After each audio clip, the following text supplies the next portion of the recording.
I said, how do you write, like I can write more on the heart, but the fact is, but the cardiac cycle, there's only so much to the cardiac cycle that you can describe.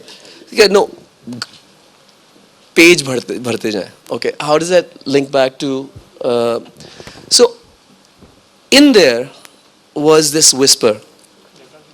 I think all of us growing up, we have a whisper in the heart. But what's happening is the whisper is trying to tell you something, but we're being drowned out by the noise outside of us. So our inner volume control is on 0, and the outer volume control is on 10, maybe 13. So you're getting parents, society, friends, strangers telling you exactly what you need to do. And I had the same thing. I wasn't a naturally self-confident kid. I was always thinking that other people know better. Older people know better. But something happened with me. And this was that I had a chance to, my father was in the airlines, and the family moved to New York. And at the age of 13, for 2 years, basically, I had no friends over there. Because it was a huge culture shock. I mean, unlike now that you have Twitter, Facebook, you have the social media, text messaging. Back then, if you wrote a letter from Lahore to New York, it would take 3 weeks to reach, and another 3 weeks to respond. so 6 weeks would go by when you finally found out what was happening. So when I landed in New York, it seemed like I'd landed on a different planet. Because this was the age of rock and roll. There was these bands like Led Zeppelin and the Rolling Stones, and like my mother, her only comment was, all of these people are amoral. All they do is they grow their hair long and they do drugs and worse things, right? So the family opinion of rock music wasn't very high. So when I was in junior school, middle school, one day I was getting on my school bus when this kid, another friend, who became a friend, called Danny Spitz. And he came up to me and he looked at me and he said, Sal. He said, dude, you got to become cool. So I said, cool? What is cool? So he took out this red ticket from his back pocket, right? And he said, if you buy this ticket from me, you shall become cool. So I said, what? He said, this is a ticket for a Monday night. It's the only one I have left. And it's to a rock concert at Madison Square Garden. Now, I didn't even know what Madison Square Garden was. He said, it's the place where all the greatest rock concerts take place. Now he's 13 years old as well, okay? So, no great experience there. But there was something, like this whisper. The whisper tells you, buy the ticket. Okay, buy the ticket. And now I'm thinking, my mother, conservative Pakistani Muslim woman, I'm going to say to her, I'm going to a rock concert in Madison Square Garden. This ain't going to happen. Okay. But the whisper said, buy the ticket. So I bought the ticket off him. And by the way, Danny Spitz went on to form the heavy metal band Anthrax. Yeah, it's a guitar player. So we both went to the same school. So I came home and I said to my mother, Monday night, you have to drive me into New York City. So we lived like, upstate, which is like 45 minutes up north. And going to the city was like, from Lahore to Islamabad. Okay? That was the city. Okay, what's happening in the city? There's this rock concert. Rock concert? So it's a school project. Okay, what school project? So the entire school, which was actually not a lie, because the majority of the school was going to this show. So the entire school is going to see this concert, and you have to drive me. So my mother goes, okay, for Allah's sake, if you do drugs, I'm going to disown you. उनका सबसे बड़ा खौफ जो था वो drugs. So, and I thought like aspirin was a drug, right? So she, as you know, Pakistani children, when we go out, we're supposed to dress nice. So my mother made me wear a yellow floral shirt, red and white striped pants, black shiny boots, and a black belt, right? And she's driving me to Madison Square Garden. Okay. So as we enter there, now we get close to 7th Avenue and 33rd Street, there is a mass traffic jam. And everywhere, all you see is thousands and thousands of teenagers, right? Torn jeans, peace signs. Now I'm talking about the late 70s, so I'm dating myself, right? Take it, long hair, beads, take it, Sufiana the sare. So I get off, I asked my mother to drop me off like 4 blocks away from Madison Square Garden, right? And I'm walking towards this place, and it was another, it seemed like there was an electric urs happening. You've always been to this urs now, but like devotees, whirling dervishes, whirling because of not the love of God, but some chemicals, right? So anyway, I enter the garden, and there's this mass sort of humanity, and everybody's happy. Everybody's just smiling. Young people, just imagine 21-year-olds, 22-year-olds, 14-year-olds, just in a state of enjoyment, completely different world. Just when Alice went into Wonderland, that's perhaps, how I could draw this comparison. Anyhow, for 1 hour, nothing happened. It was like the Karachi Carlton. All dressed up and no place to go. Right? And so then, about an hour later, the PA system, there's a guy who comes in with this really loud voice, and he says, "Ladies and gentlemen, please welcome Led Zeppelin." Now, I don't know if you guys know, but Led Zeppelin is the ultimate heavy metal band. I wouldn't even say heavy metal band. They're the quintessential rock band of all times, right? I had no clue. So I was in the 63rd row alone, right? I only had 1 ticket. And when this band comes up on stage, the lights go down, these laser lights hit the guitar player, right? And he had this sort of otherworldly appearance. Jimmy Page was the guitar player. And he had a 2-headed guitar, double-necked guitar. Red, gleaming. Huh? He had dragons painted on his pants. And it just seemed like, when your passion just kind of sort of materializes, that's what happened to me. And then he played these incredible sounds, okay, on that guitar. The double neck has 12 strings on it. One of the songs he played, everybody got up and started screaming, "Kashmir!" Kashmir? It's dangerous there, right? So anyway, that's one of the Zeppelin's tunes. That night, 3.5 hours later, I was convinced this is what I want to do for the rest of my life at the age of 14. And then I think, in me, Junoon, the word Junoon means obsessive passion, uncompromising passion, that when you want to do something, then you will do everything and anything to achieve it. I just was like a pit bull after that. I just said, guitar kharidna, and then we're sitting here today. No, thanks. But I'm just playing devil's advocate. हमारे मुल्क में मसला ये होता है कि, as you know, outside, but plus there is this huge fear, even not just here, also in the West, is what if I crash and burn? Okay, I'm taking this leap of faith, and it's easy for you to say you made it, for all and you probably passed over the wreckage of thousands of people who didn't make it. So that's the only comment I'd like to make. That's the only issue. डर लगता है to follow your heart. But then, as you say, so rightly in your book, just go for it. And sorry, yeah. Well, no, I have a question. Maybe you could address it to me. And I feel like I can ask this question now because I'm just tired of not talking about these things in Pakistan. Mm-hmm. When I first, I'll be honest, I've heard of Junoon for years. I am older than you, but I know Led Zeppelin well. But and I'd heard of Junoon, but I really didn't know anything about you until I picked up the book. And I thought, what is this rock and roll jihad? And I'm not talking loud enough. And what I found very impressive about the book is not only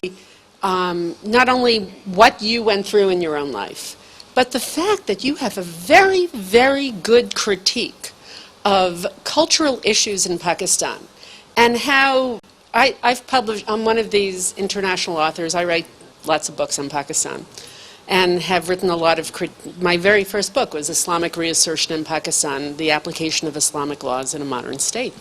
Just let everybody know. Oh, my name's Anita Weiss. But what I found very impressive in your book was how you critiqued what was taken away from Pakistan during Zia, that started in Zia's time and is still gone. And the thing is, and that's what I said at the very beginning, this is the type of thing we haven't even talked about. People don't talk about it in Pakistan, but I think right now we have to start talking about it. So I was wondering if you could address some of those themes and issues. I really liked how you juxtaposed Qawwalis in the book and the inspiration you got from Qawwalis, but also how so much, I mean, right now to hold a musical show in Lahore, it happens, but everybody who goes to it is a little nervous.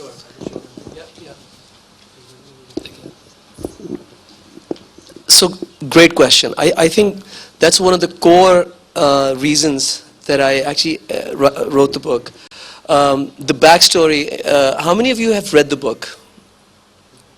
Okay, so I'll yeah, I mean, yeah, there you go. So why the book? First of all, Rock and Roll Jihad, why the title, right? Because a lot of people thought, rock and roll and jihad, why would you put those two terms together, In fact, my publisher, Simon & Schuster, said that perhaps you could think of another word than jihad for the book title. And I said, haven't you read the book? And they said, yes, but the fact is that, we're going to have trouble promoting the book, getting you on TV because of this word. And then in Pakistan, people said, perhaps you could change the word rock and roll, right? And so both are contaminated words, right? Rock and roll signifies, all the things that I suppose Pakistani society, Pakistani parents are afraid of the West, right? Beta, thoda sa, and jihad, people see jihad as representing Al-Qaeda, Taliban. They don't know what the real core meaning of the word is, right? So I chose to both of these words because I wanted people to start a debate on what is jihad, what is rock and roll, and my cultural journey is a collision of both cultures, East and West. Yeah. When I came back to Pakistan from the States, there was a culture in which everything that was Pakistani, everything that made Pakistan beautiful, arts, literature, music, poetry, dance, seemed like it was a taboo, alien, sort of Uriani, vulgar, obscene. Okay, Ziaul Haq, because he came into power, he was a military dictator, came into power for 11 years, controlled the levers of power, controlled mass media. You students of mass communication, you know how powerful the media can be in shaping minds. So he made, in those 11 years, he made everything that made Pakistan beautiful seem ugly.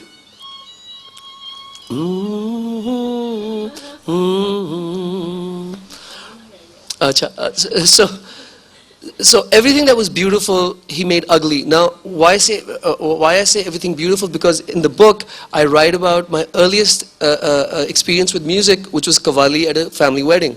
I didn't know the history behind Qawwali, but I just knew, my heart knew that this is beautiful.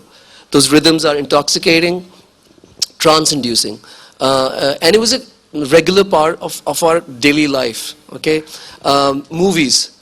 As a child, I used to go with my aunts and uncles, went to see Wahid Murad, who was like the Elvis of Pakistan, and there was a song called Coco Corina in which he has a guitar. All of you seen that. It's on YouTube, right? And it was exciting. It was Pakistani. It was indigenous. We were a teenage nation. When I was born, Pakistan was a teenage nation, and there's something quintessentially Pakistani about कि हम अपना रास्ता खुद ढूंढेंगे, you know, कि we'll find our own way towards arts and culture, sports, you know, and there was no sense of fear in society. I mean, that's how I remember my youth was. There was no sense of fear in society. We're a young teenage nation and we're going to make something of ourselves. But in Zia's time, the change was that there was oppressive state control over all kinds of minds, and especially if you were a teenager. You know, my first encounter, you know, with playing a guitar publicly was that it was violently broken, you know, and I was told that if you ever play this guitar, you will be shot, you know. So my critique of the Zia years is that there was a mind control which his government and, you know, all the functionaries, whether you wanted to hold a function like a college function to a TV show, they made you feel that this was actually vulgar and obscene. Whatever you're trying to do is vulgar and obscene. It's ugly, it's not part of our culture. And he implanted an alien mutation of Islam, I would say. The Wahhabi understanding of what Islam is, it wasn't even, he just created something of his own. And yet there was a hypocrisy because his whole family were great fans of Indian films. Shatrughan Sinha, who was a famous Indian actor, used to be a state guest. So on the one hand, he's clamping down on culture in Pakistan, yes, yet it's fine for Indian artists to come and stay at the state guest house. So what kind of signals was he giving out, you know?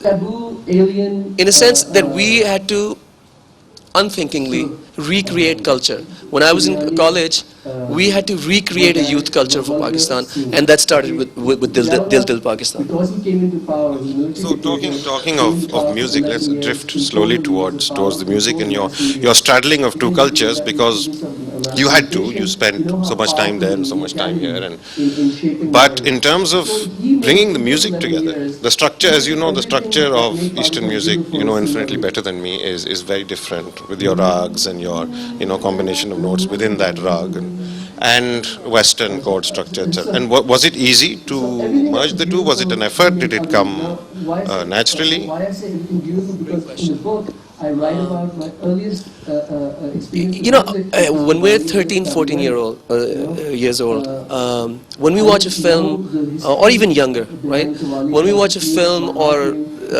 listen to a music performance, right?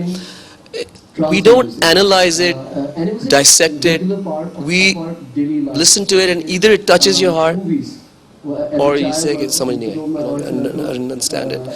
So with me, when I listen to, let's say, you know, when I was a child listening to Bollywood songs, or listening to Qawwali, or going to see Led Zeppelin, it connected as one whole.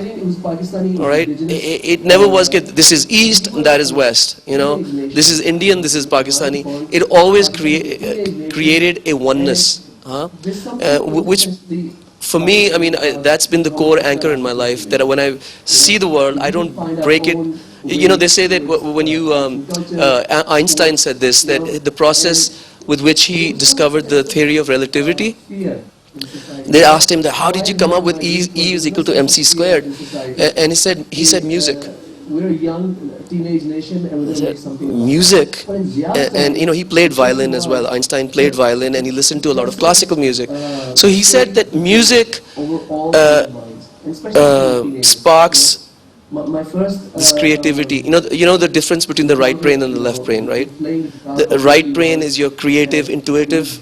Has the creative, intuitive functions, and the left brain is more logical, rational, right? So he said the process that he worked with was that he allowed the right brain to feel, to absorb, and once he understood these architectures of what became the theory of relativity, then he rationalized, you know, deduced, and came to E is equal to mc squared. So as human beings also, when we love someone, okay, you know, you may love a parent, or you might love your fiance, or you know, your husband or wife. you don't dissect and analyze why you love them. Because I know from medical school that when you dissect, you eventually end up killing, right? To analyze anything, yeah. So that unknowingly, basically, coming to musical scales, there's 10 basic thoughts in our classical music, right? You know, Bilawal, Khamaj, Kalyan, Bhairon, Bhairvi. Now, all they are is Sare Gama Pada Nisa, Sani Dhapa Maga Resa. Huh? And in Western classical music theory, there's 7 basic modes. Right? Ionian, Dorian, Phrygian. These are names, okay? So I can get stuck into the names of them. I can get stuck into the Sare, Gama, Pada, Nisa. But if I took everything away and I just played you these scales, you would say it's the same thing. Okay? So my understanding of music is really not over intellectualization. I think it's important to intellectually understand, but to be stuck in an intellectual box, you lose the spirit of things.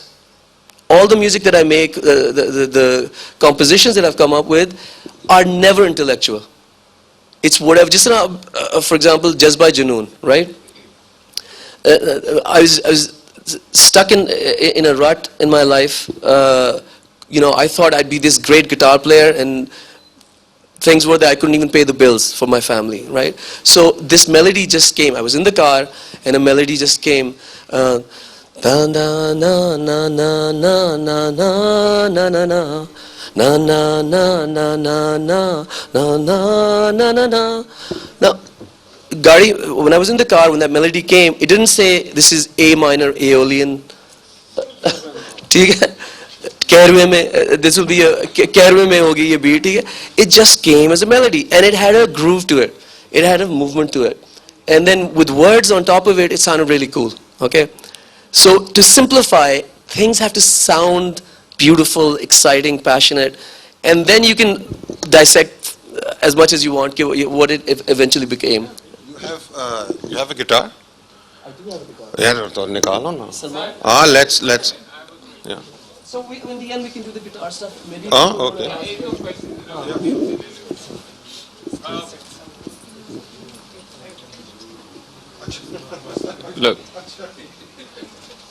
Look, bad things happen in life, all right? Zia's era, we know what happened, what we lost. But Zia is dead since over 2 decades now, right? What the hell have we done since then to have reclaimed what we had lost, all right?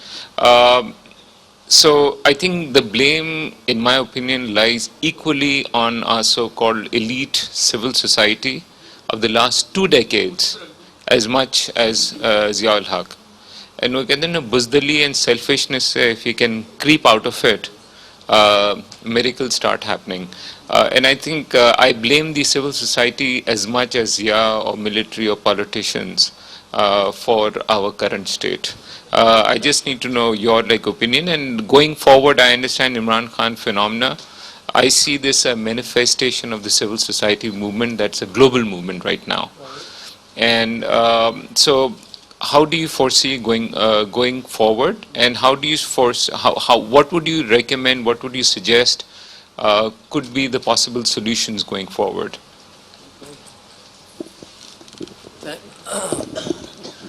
Thanks, Amin. Those are very pointed and really important questions. So, yes, I certainly am not saying that it's all the fault of Zia ul Haq, and had Zia ul Haq not happened, none of this, we would have been living in a progressive, peaceful, democratic state. I feel that there was an apathy, okay, a great apathy amongst civil society in Pakistan over the last 3 decades to abdicate control to the state. Even though we had these dictatorships interspersed with these sort of spurts of pseudo-democracy, right? We never really felt like citizens of a state. We didn't know our rights. Women's rights, anybody's rights. What is truly ours to, as human beings, to fight for and to voice. So to begin with, I feel that all of that's happened in the last 30 years, and it's bookended with two wars. One, the Soviet Afghan Jihad, and now the American occupation of Afghanistan. And in which, again, both times Pakistan has been affected by, Pakistani culture has deeply been affected by both those wars.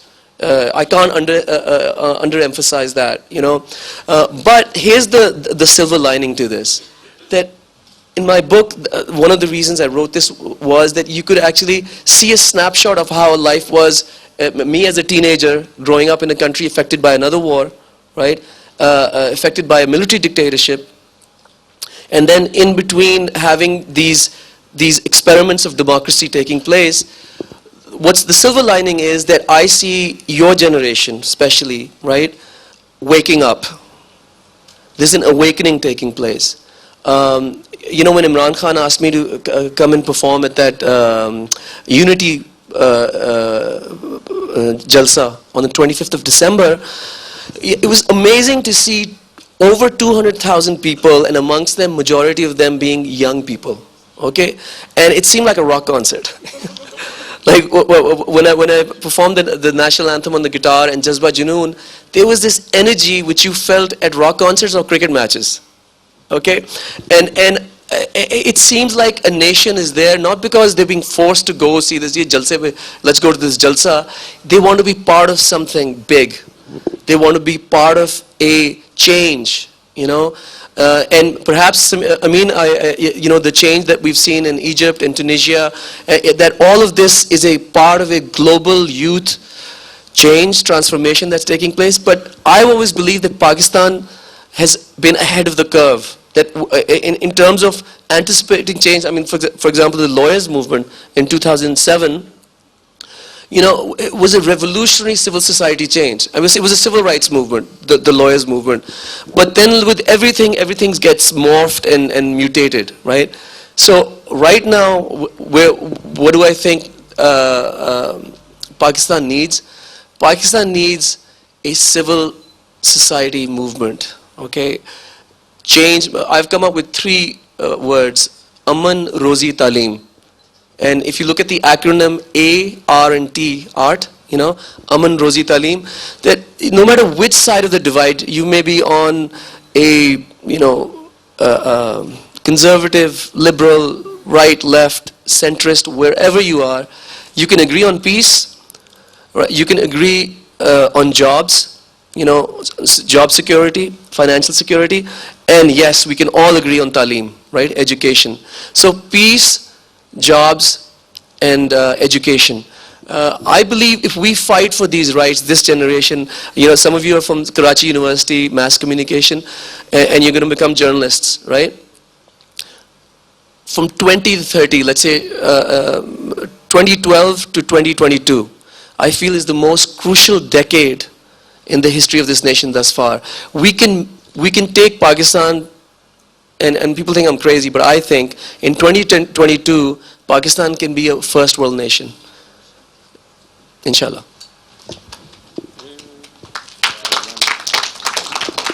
Ismail?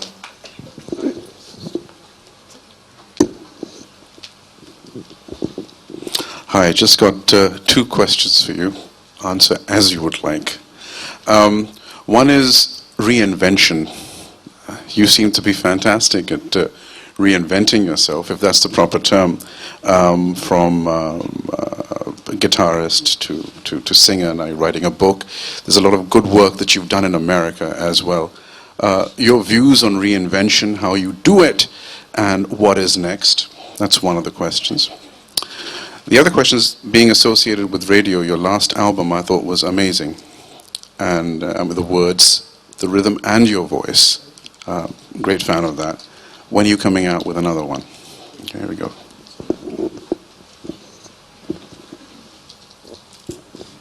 Thanks, Suhail. Well, I hope you're not talking about reinvention the way Madonna looks at reinvention.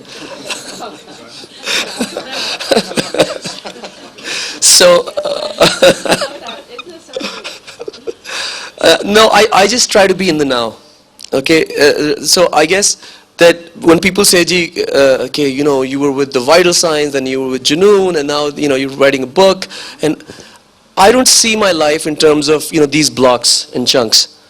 Okay, you know, people see me as a Junooni, or they see me as basically a guitar player, or if you're following your passion, आप अपना जुनून जब उसको pursue करते हैं, point is your passion isn't static. It's never going to remain stuck in one era or one box or, you know, one. I think all of us are multidimensional beings, right? Whether we choose to acknowledge that or not, we are multidimensional, you know, and especially the ladies have an incredible knack of multitasking as well. It's incredible. My wife, the way she's able to jump from singing to cooking to managing me, right, which is the toughest job on earth, right? But the fact is that we are multidimensional, and so when you say reinvent, I'm not reinventing, right? I'm just discovering all that there is, trying to discover what moves me inside. And these days, obviously, you know, music has always been a core foundation of who I am. These days I'm doing a movie, my first Bollywood movie. It's called Rhythm. I'm appearing in it. I'm doing the music to it as well. Also, I'm looking to do a TV program in Pakistan because I feel really excited. Yeah, you know, this thing that I'm saying, that these 10 years in Pakistan, 2012 to 2022, I feel I need to put the greatest focus here and do things through music, through TV, maybe a little bit of writing as well. Although I have to say the toughest thing I ever did was write a book. I don't know how you managed to. How many books have you done? 5. It takes your life out of you to write a book. 3 books. Wow. You know, so it takes a tremendous amount of focus to write a book. But I had an amazing team of people, you know, Simon Schuster, and I'm really happy that Oxford University Press has chosen to, you know, launch it here. Thank you. The next album. Okay, so I keep writing songs all the time, right? This Bollywood project, as I was working on an album project with Peter Gabriel, right? I did a song with Peter Gabriel, who's, you know, one of my most loved artists. You know, he discovered Nusrat Fateh Ali Khan. So we had an opportunity to collaborate on a song, "Open Your Eyes," which is, by the way, on the it's the first song on Junoon's 20th anniversary. But in between that came this Bollywood project, which is sort of really big, you know. So I'm focusing on the Bollywood thing, and then I'm going to get back to that album afterwards. I want to just say, like Anita said, a wonderful book. And this has been one of my favorite gifts that I give to people. And the first one I got, Fawzia Saeed मेरा नाम है, social activist हूँ. जो आपसे पहले जो आपका सवाल था, मैं थोड़ा सा उसके ऊपर टच करना चाहती हूँ, because I thought that was a very good question, but Salman should be asking that question of us. क्योंकि जो आपने किया, आपने अपना हक पूरा अदा कर दिया. And I think that we are very proud of you. हम पीछे रह गए उसको फॉलो करने के लिए, बिकॉज हम कहते हैं रोल मॉडल्स चाहिए, म्यूजिक पीछे रह गया, और ये तो we do have role models. और जब आपने पूछा कि किताब किसने पढ़ी, तो I was expecting all these people would raise their hands. So I think as an activist over 3 decades, I want to share one thing with the young people, and just because you are sitting here, when Ziaul Haq was here, and you all would not know him, we thought that it was a bad time and it'll pass and we will start from where we were, and it never did. So the point is that we were not at the time of his death, we were not standing where we were in 78. We had lost a generation. We had lost a generation which was in the early teens. And so what we still have at our hands, and I think I belong to the pre-Zia generation, we are still grappling with. So it's not just the government policy, and it's not just Ziaul Haq, but we do not know what to do with that legacy that has been left. And we can argue with the government and we can argue with the policies, but what we have at hand is a lot of young people who got mutated somehow, and we just cannot let go of that. I won't call that militancy, but a strange ideology that has totally engulfed us. So people like you, I salute, because you have really shown the path.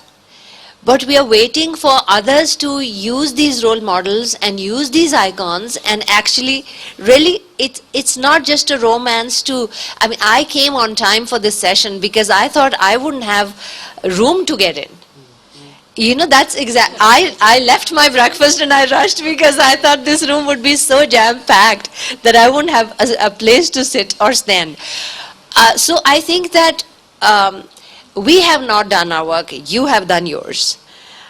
We need to follow, and we need to. I really want everybody in this room to buy this book, read this book, promote this book among your peers, and have them. Abhi 3rd of March is coming, which is the World Music Day. In Pakistan, nobody would know. These media channels that are blasting, they wouldn't even know. They know every other controversial thing. But we need to propagate this. We need to reclaim this. I think people like him are very brave, who show us the path. And then you talked about Imran Khan also.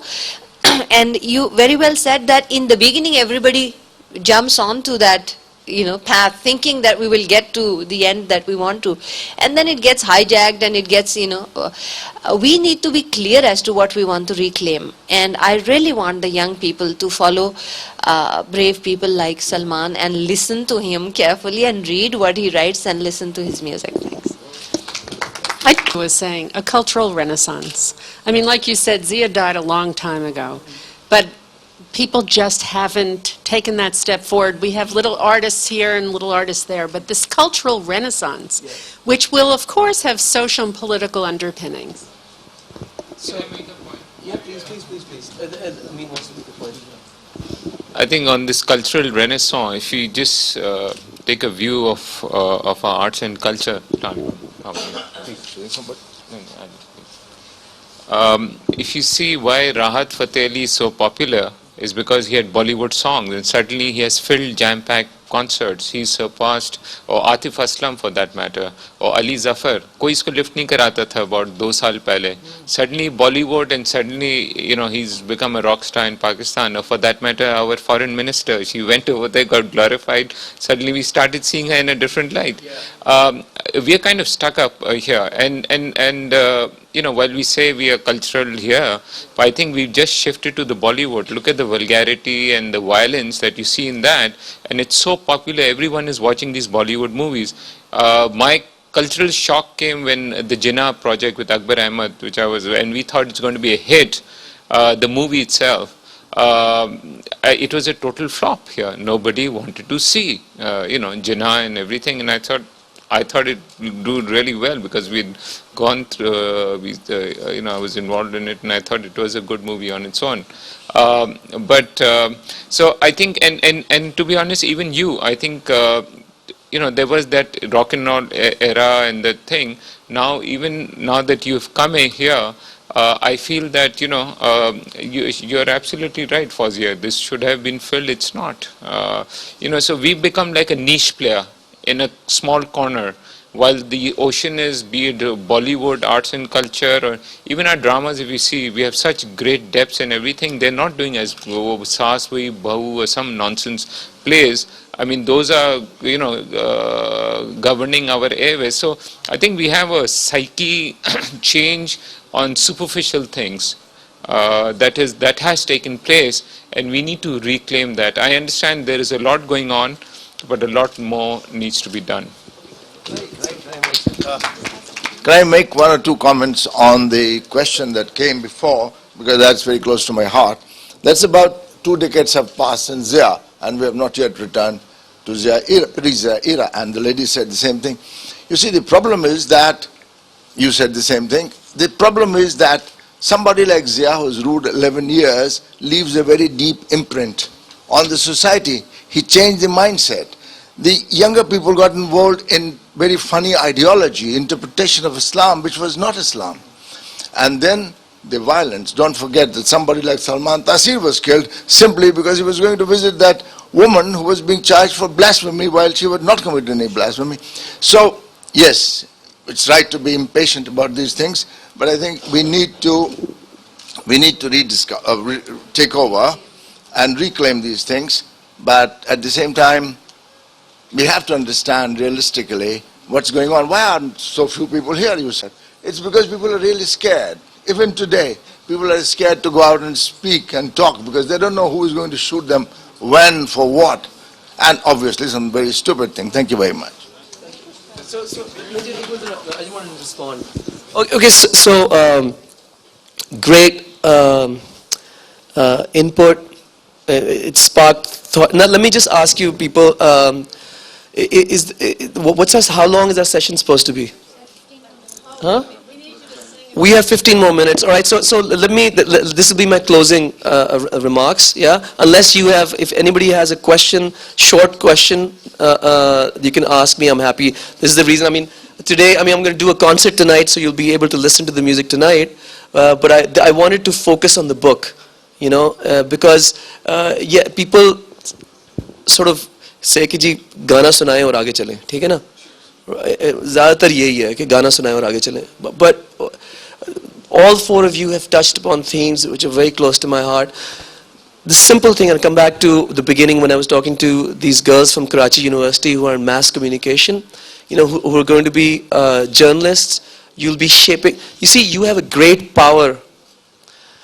The potential for a great power in Pakistan. The media is becoming a very influential force, right? It's a free media. When we were growing up, when we were teenagers, there was no free media, right? Basically, it was one PTV Khabardama which said everything's fine in the nation, right? and Pakistan's doing well. And so we used to go to sleep after that, right? So questions are being asked in society. Yes, Amin, I agree with you that Bollywood has, the soft power of India has a huge imprint, not only just in Pakistan, but in the world over. It's their media looks at Bollywood as a window into their country, right? So they take pride into everything that's Bollywood. Although Shah Rukh Khan, who's also my age, Salman Khan, my age, Amir Khan, they've been there for the last 2 decades, yet they understand the power of these celebrities, and they provide a platform for them to do everything that they've been doing, one. On the other hand, the media here, for some reason or the other, has not been unified in a Pakistani identity, okay? And we can go into a long conversation on what is Pakistani identity, but just like the rest of the country, the media also is not sure what truly is Pakistani, and where should we focus our attention, right? Should it just be politics? Is current affairs, I think one of you girls here said that, actually the focus is current affairs and then arts and culture or entertainment comes. And so what I would say is, moving forward from here, I'm giving you solutions now. Yes, we've had this great deal of confusion since 1947, but it's good to be in confusion, because out of confusion comes creativity. Out of confusion comes identity. Moving forward, this is what I would say, that look around you, what's happening in the country right now. Amazing things are happening, right? Shoaib Mansoor, a great dear friend of mine, made 2 movies, Khuda Ke Liye and this Bol, right? That's not the kind of cinema you'll ever see Bollywood make. Okay? Bollywood would never sort of, masses, thousands of people wouldn't flock to see Bol and Khuda Ke Liye, but in Pakistan they did. Both are super hit films. What does that tell you? That he is capturing the pulse of the nation. He's talking about issues which are, which matter most to Pakistan. So I would want the Pakistani media, I mean that's what the role of the media is, what's happening in your own environment. I think Shoaib Mansoor is grossly underestimated in what he's done. Now, my friend Hamid Riaz, his son Usman Riaz, for example, is a 20-year-old arranger, composer, guitar player, multi-instrumentalist. And I saw his video not through the Pakistani media, right? It wasn't the Pakistani media saying that we have a young, talented guitar player. It was YouTube, right? I saw a video on, somebody tweeted me his video, Firefly, which you all should go out and check out as well. And I was like, wow. You know, and here we are bemoaning that Pakistan mein culture nahi hai, ye nahi hai. Look at these young kids growing up. Bilal Khan is another one, and Zaib and Hania, and there's so many, Coke Studio, for example, right? I'm just telling you, you know, small sort of, these are glimpses, snapshots of Pakistan in these very difficult times. We would say, okay, you know, there's a war going on, yet in this war, these flowers are blooming everywhere. Film, music, books. So many, Mohsin Hamid, Hanif, fashion. Now, what you need to do is recognize, this is what the media is supposed to do, is to recognize that there's an indigenous cultural movement, renaissance taking place. I would say it's a cultural renaissance taking place. That all of this music that you see, like Coke Studio, you don't hear that in Bollywood. Why? Amin just mentioned all these artists who've made it big there. Well, you know why? Because they're smart in India. They realize that the talent lies here in Pakistan, so why don't we just bring them there? They just made a movie called Rockstar, okay? Now, my film producer said that they copied the entire look, wo jo film hai na, they copied based on me and Junoon. Right? So now, if Bollywood, who are great marketeers, you know, if one had to understand marketing from India, Bollywood is the end-all and be-all of that. If they recognize that Pakistan has this great talent, well, it'd be stupid for us not to reclaim our own talent, you know? So these times that we're living in, I would say, especially young 14-year-olds, 20-year-olds, be proud of being Pakistani, okay? We have a unique DNA, which borders on the Junoon, but you know, that's good as well, right? But our DNA makes us original. And originality is the only thing that people remember. Well, in even Ghalib's time, nobody could understand कि उसकी शायरी वो क्या क्या रहे थे. शेर उठाना मुश्किल हो जाता था, हाँ?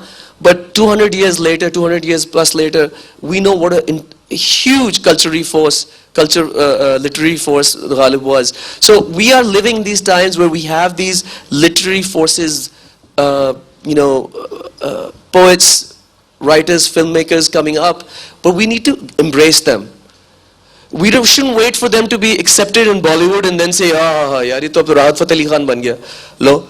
You know, Nusrat Fateh Ali told me this, you know, I write about Nusrat Fateh Ali Khan, who was one of my biggest influences.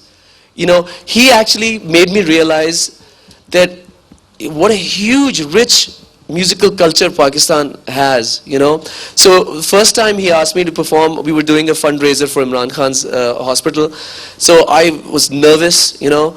I walked up to this, you know, giant of a man, and I said, "Ji, kya chahte hain main kya play karun?" So he said to me in Punjabi, he said, "Jehda dil chahanda karo," which was the best career advice, basically. He said to follow your heart. You know, what do you like doing? You know, he could have easily said to me, "That tum 2 din, juma 8 din tumhe hue nahi hai, or tum guitar play karna aa gaye ho," you know. No, he was extremely humble, tolerant also, and he was open to the world. When I asked him about collaborating with Peter Gabriel and Eddie Vedder, you know, these are sort of, you know, sort of ones from Pearl Jam, right, a Seattle grunge band. I said, how do you mix Qawwali with Seattle grunge?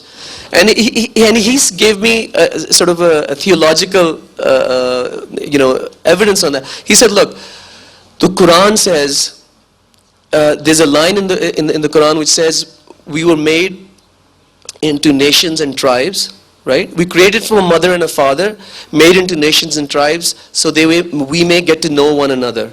And he says the best way to get to know one another is through music and poetry. And he said, so why not mix Qawwali with rock and roll? Why not mix Qawwali? So he totally changed the way I looked at music, you know. And so Junoons, when people heard Sayoni, for example, or this Sufi rock, which people started saying was Sufi rock, it was just being influenced by other Pakistanis. So in the end, I realized that everybody's shown up, but a couple hours late. But thank you all for coming. Huh? Okay. So इसको plug in कर सकते हैं? Guitar, वो amplifier किधर है? Oh, वहाँ रखा हुआ है?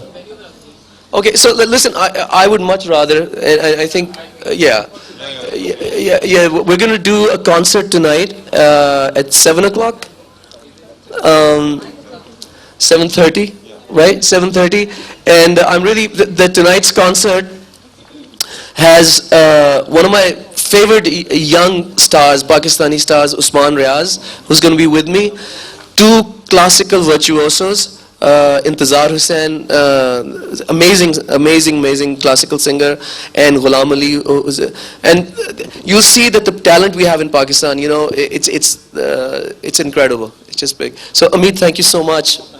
Thank you for your time, thank you for coming here, thank you everyone for turning up, participating, for your wonderful questions. Take care, bye-bye.